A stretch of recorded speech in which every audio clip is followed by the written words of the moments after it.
নমস্কাৰ। ইতিমধ্যে যোৱাকালি মই মোৰ ক্লাছত কৈছিলোঁ বংগ বিভাজনৰ ওপৰত কিছু ব্যাখ্যা আগবঢ়াইছিলোঁ।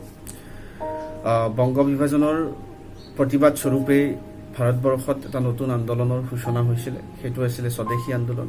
1857 চনত চিপাহী বিদ্ৰোহ হৈছিল। চিপাহী বিদ্ৰোহৰ পিছত ভাৰতবৰ্ষত প্ৰথমবাৰৰ কাৰণে এটা আন্দোলনৰ সূচনা হৈছিল। সেই আন্দোলনটো আছিল স্বদেশী আন্দোলন। আৰু স্বদেশী আন্দোলনৰ উদ্দেশ্য কি আছিলে? যি বংগ বিভাজন লৰ্ড কাৰ্জনৰ নেতৃত্বত কৰা হৈছিলে তাক প্ৰতিৰোধ কৰাৰ কাৰণে।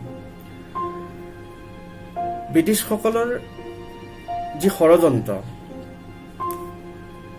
ভাৰতীয়সকলৰ মাজত গঢ়ি উঠা যি জাতীয়তাবাদ, এই জাতীয়তাবাদটো প্ৰতিৰোধ কৰাৰ কাৰণে বংগ প্ৰদেশখনক যি দুভাগ কৰাৰ ষড়যন্ত্ৰ ৰচিছিলে, সেই ষড়যন্ত্ৰ সেইখিনি সময়ৰ বংগ প্ৰদেশৰ কৃতি সন্তান সুৰেন্দ্ৰনাথ বন্দ্যোপাধ্যায়, বিপিন চন্দ্ৰ পাল, অৰবিন্দ ঘোষ, ৰবীন্দ্ৰনাথ ঠাকুৰ এইসকল ব্যক্তিয়ে বুজি উঠিছিলে। আৰু এইসকল ব্যক্তি বুজি উঠি তেওঁলোকে ব্ৰিটিছৰ ষড়যন্ত্ৰক তেওঁলোকে বাধা দিবৰ কাৰণে তেওঁলোকে কি কৰিছিলে? এক আন্দোলনৰ সূচনা কৰিছিলে। আৰু সেই আন্দোলনটো আছিলে স্বদেশী আন্দোলন। আজি মই এই ভিডিঅ'টোৰ জৰিয়তে স্বদেশী আন্দোলন কিয় হৈছিলে, স্বদেশী আন্দোলনৰ ফলত ভাৰতবৰ্ষত কেনেকুৱা ধৰণৰ এটা পৰিস্থিতিৰ উদ্ভৱ হৈছিল, স্বদেশী আন্দোলনৰ ফলাফল কি হৈছিলে, এই সমূহ কথা ক'বলৈ যত্ন কৰিম। ইতিমধ্যে ব্ৰিটিছসকলৰ যি ষড়যন্ত্ৰ, সেই ষড়যন্ত্ৰৰ প্ৰতিবাদ স্বৰূপে সেইখিনি সময়ৰ বংগ প্ৰদেশৰ সুযোগ্য সন্তানসকলৰ নেতৃত্বত তেওঁলোকে বংগ প্ৰদেশক বাধা দিয়াৰ উদ্দেশ্যে, বংগ বিভাজনক বাধা দিয়াৰ উদ্দেশ্যে তেওঁলোকে প্ৰথমটো কাৰ্যপন্থা গ্ৰহণ কৰিছিল। সাধাৰণ মানুহৰ মাজত গৈ তেওঁলোকৰ চহীবোৰ, তেওঁলোকৰ স্বাক্ষৰবোৰ তেওঁলোকে কি কৰিছিলে? সংগ্ৰহ কৰিছিলে। স্বাক্ষৰ সংগ্ৰহ কৰি প্ৰায় 70,000 মানুহৰ তেওঁলোকে কি কৰিছিলে? স্বাক্ষৰ সংগ্ৰহ কৰিছিলে। আৰু এই 70,000 স্বাক্ষৰ সম্বলিত এখন স্মাৰক পত্ৰ সেইখিনি সময়ৰ ভাৰত সচিবৰ হাতত তেওঁলোকে কি কৰিছিলে?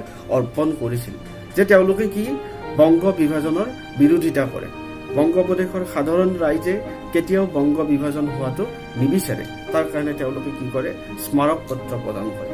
কিন্তু ভাৰত সচিব বা সেইখিনি সময়ৰ ব্ৰিটিছ চৰকাৰে কোনো ধৰণৰ বংগ প্ৰদেশৰ মানুহৰ আৱেগক গুৰুত্ব নিদিলে। তেওঁলোকে বংগ বিভাজনৰ আৱশ্যকতাৰ যুক্তিযুক্ততা প্ৰদৰ্শন কৰি তেওঁলোকে কি কৰিলে? যুক্তিযুক্ততা প্ৰদৰ্শন কৰি বংগ বিভাজন কৰিব লাগে বুলি তেওঁলোকে কি কৰিলে? মত প্ৰকাশ কৰিলে। যাৰ ফলত বংগ প্ৰদেশৰ সাধাৰণ মানুহৰ মাজত যথেষ্ট অসন্তুষ্টিয়ে দেখা দিয়ে। ইতিমধ্যে লৰ্ড কাৰ্জনে ভাৰতবৰ্ষৰ সংবাদ পত্ৰ হওক, শিক্ষানুষ্ঠান হওক আদি সকলো অধিকাৰ কৰি সাধাৰণ মানুহৰ মাজত অসন্তুষ্টিৰ যিটো বিষ ইতিমধ্যে থৈ দিছে।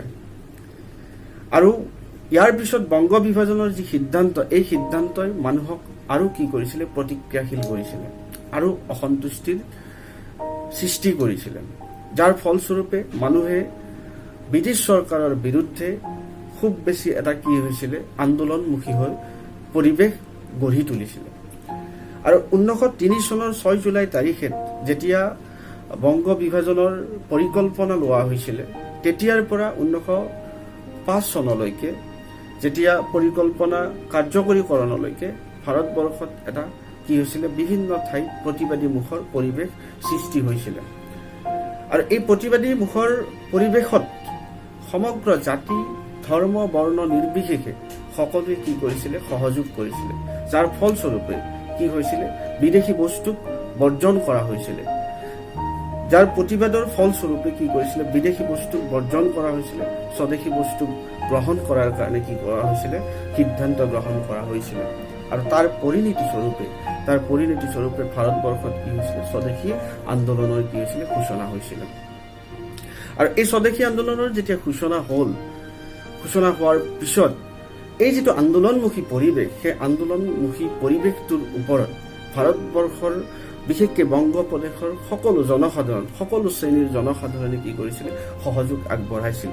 তাৰ লগত সংগতি ৰাখি ছাত্ৰ ছাত্ৰীসকলেও কি কৰিছিলে, এই আন্দোলনমুখী পৰিৱেশটোৰ প্ৰতি কি হৈছিলে, সহযোগ দেখুৱাইছিলে।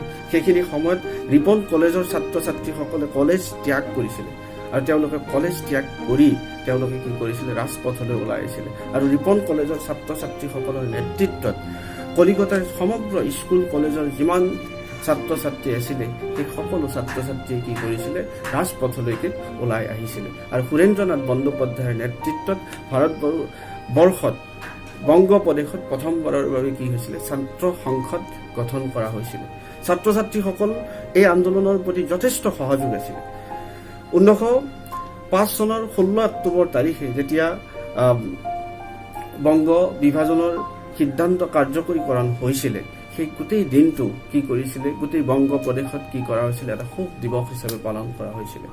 ৰবীন্দ্ৰনাথ ঠাকুৰৰ নেতৃত্বত কি কৰা হৈছিলে, সমগ্ৰ ভাৰতবৰ্ষই কি কৰিছিলে, যি ৰাখি বন্ধন কাৰ্যসূচী কি কৰিছিলে, অৱলম্বন কৰিছিলে। হিন্দু মুছলিমৰ মাজত যিটো ভাতৃত্ববোধ, সেই ভাতৃত্ববোধক শক্তিশালী কৰাৰ স্বাৰ্থত, সবল কৰাৰ স্বাৰ্থত তেওঁলোকে কি কৰিছিলে, যে ইজনে সিজনক ৰাখি পিন্ধুৱাইছিলে। আৰু সেই 16 অক্টোবৰ দিনটো, সমগ্ৰ দিনটোত বংগ প্ৰদেশৰ কোনো ৰান্ধনী ঘৰৰ আশা জ্বলোৱা হোৱা নাছিলে। তেওঁলোকে ইমান বেছি শোক সেইদিনা কি কৰা হৈছিলে, পালন কৰিছিলে। আৰু সেই দিনটোক ব্লেক ডে হিচাপে কি কৰা হয়, অবজাৰ্ভ কৰা হৈছিলে। আৰু ৰবীন্দ্ৰনাথ ঠাকুৰৰ যি প্ৰতিবাদী কণ্ঠ, সেই প্ৰতিবাদী কণ্ঠক সাধাৰণ ৰাইজে কি কৰিছিলে, সহযোগ কৰিছিলে। সাধাৰণ ৰাইজে তেওঁক কি কৰিছিলে, সমৰ্থন কৰিছিলে। তেওঁৰ যি শীৰ্ষক গীত, বাংলাৰ প্ৰাণ আৰু বাংলাৰ মন এক হওক হে ভগৱান, এই গীতটিৰে কি কৰিছিলে, হিন্দু মুছলিমৰ মাজত ভাতৃত্ববোধ সৃষ্টি কৰাইছিলে।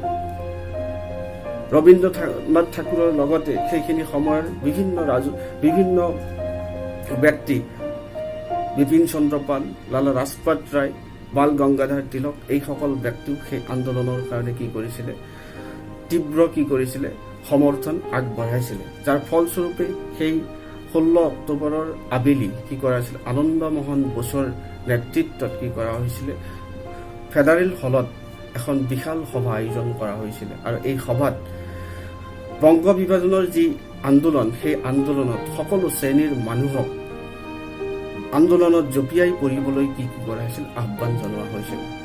এই যি স্বদেশী আন্দোলন, সেই আন্দোলনটোৱে অকল বিদেশী বস্তু বৰ্জন বা স্বদেশী বস্তু গ্ৰহণ ইয়াতে সীমাবদ্ধ নাথাকি পৰৱৰ্তী পৰ্যায়ত 1906 চনত প্ৰথমবাৰৰ কাৰণে দাদাভাই নৌৰোজীৰ সভাপতিত্বত কংগ্ৰেছ অধিৱেশনত কি কৰা হৈছিলে, সিদ্ধান্ত গ্ৰহণ কৰা হৈছিল স্বৰাজ, সেল্ফ ৰুল। আৰু এই স্বৰাজ শব্দটো প্ৰথমবাৰৰ কাৰণে কি কৰিছিল, দাদাভাই নৌৰোজীৰ সভাপতিত্বত কি কৰা হৈছিলে, এই শব্দটো কৰা হৈছিলে। স্বৰাজৰ অৰ্থ হ'ল ভাৰতবৰ্ষই বিদেশৰ তলত থাকিব নিবিচাৰে, ভাৰতবৰ্ষই নিজেই শাসন কৰিব বিচাৰে।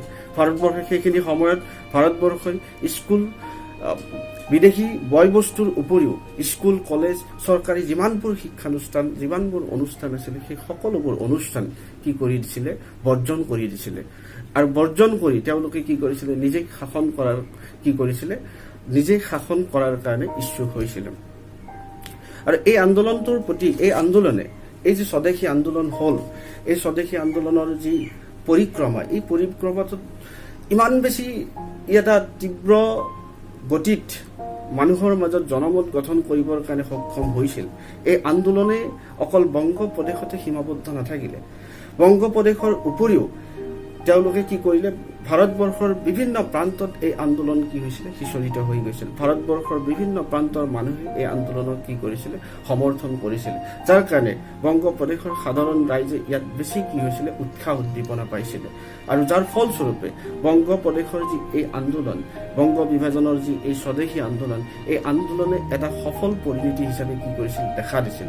যাৰ ফলস্বৰূপে 1911 চনত কি কৰিব লগা হৈছিলে, ব্ৰিটিছৰ যি বংগ বিভাজনৰ যি সিদ্ধান্ত আছিলে, সেই সিদ্ধান্তক তেওঁলোকে কি কৰিব লগা হৈছিলে, উঠুৱাই ল'ব লগা হৈছিল। আৰু ইয়াৰ কাৰণ আছিলে কি, মানুহৰ মাজত থকা যিটো একতা, মানুহৰ মাজত থকা যিটো ভিন্নতা, আৰু সেইখিনি সময়ত বাল গংগাধৰ তিলকৰ সেইখিনি সময়ত কলিকতাত এটা ডাঙৰ ফেষ্টিভেল হৈছিলে, যি গণপতি শিৱাজী ফেষ্টিভেল হৈছিলে। সেই ফেষ্টিভেলত অহা মানুহবোৰকো, উৎসৱবোৰত, সেই উৎসৱত অহা মানুহবোৰকো তেওঁলোকে কি কৰিছিলে, ব্ৰিটিছসকলৰ শোষণৰ বিৰুদ্ধে, ব্ৰিটিছসকলৰ ষড়যন্ত্ৰৰ বিৰুদ্ধে তেওঁলোকে কি কৰিছিলে ব্যাখ্যা কৰিছিলে, যাৰ কাৰণে প্ৰতিটো প্ৰান্তৰ মানুহে কি হৈছিলে, সচকিত হৈছিলে, সচেতন হৈছিলে, হৈ ব্ৰিটিছসকলক বিৰোধিতা কৰিছিলে। আৰু এই আন্দোলনটোৱে ভাৰতীয় ইতিহাসত এটা নতুন দিগন্তৰ সন্ধান দিবৰ কাৰণে কি কৰিলে, সক্ষম হ'ল। কাৰণ ভাৰতীয়সকলৰ মাজত মনোবল বাঢ়িলে, উৎসাহ বাঢ়িলে, উদ্দীপনা বাঢ়িলে। আৰু এই আন্দোলনৰ ফলাফলস্বৰূপে ভাৰতবৰ্ষত বহুতো শিক্ষানুষ্ঠানৰ কি হ'ল, জন্ম হ'ল, জাতীয় শিক্ষা হ'ল, বিভিন্ন ধৰণৰ উদ্যোগ গঢ়ি উঠিল। স্বদেশী আন্দোলন ভাৰতীয় ইতিহাসৰ এটা সৰ্ববৃহৎ আৰু আন্দোলন, যিটো আন্দোলনে ভাৰতীয়সকলক উৎসাহ উদ্দীপনা দিবৰ কাৰণে সক্ষম। পৰৱৰ্তী পৰ্যায়ত ভাৰতীয় মানুহক আৰু আন্দোলনমুখী হ'বৰ কাৰণে কি দিলে, সাহস দিলে। আজি মই এই ভিডিঅ'টোৰ জৰিয়তে স্বদেশী আন্দোলনৰ ওপৰত কিছু কথা ক'বৰ কাৰণে যত্ন কৰিম। ইয়াতে যদি কাৰোবাৰ কিবা আশোৱা থাকে তেওঁলোকে জনাব পাৰে মোক, আৰু ধৰণৰ কোনোবা কিবা কুৱেশ্যন থাকিলে, প্ৰশ্ন থাকিলেও ছাত্ৰ ছাত্ৰীসকলে মোক জনাব পাৰে। পৰৱৰ্তী পৰ্যায়ত মই পৰৱৰ্তী ভিডিঅ'ত স্বদেশী আন্দোলনৰ ফলাফলৰ ফলত কেনেকুৱা ধৰণৰ এটা পৰিণাম হ'ল সেই বিষয়ে ক'বৰ কাৰণে যত্ন কৰিম। ধন্যবাদ।